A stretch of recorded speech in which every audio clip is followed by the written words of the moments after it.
pleased to inform everybody, the community as well as the schools, that the measles rubella campaign will start soon with effect from 24th of September 2018. Here in this regard,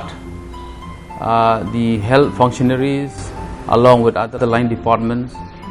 would be visiting schools and communities to give an opportunity to all the parents as well as the communities the opportunity of the campaign, to understand the campaign and to join hands in the campaign. The age group from 9 months to 15 years of children would also be included, and therefore I appeal to everybody, the school authorities, the communities at large, and everybody to join hands and to ensure that all our children between the age group of 9 months to 15 years participate in the campaign and get themselves administered with the vaccination of MR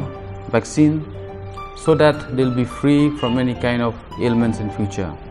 I therefore appeal to the parents as well that they should have no hesitation but to join together in this campaign and ensure that the district of East Castiles as well as the state and the country as large is free from this kind of issues in future. Thank you.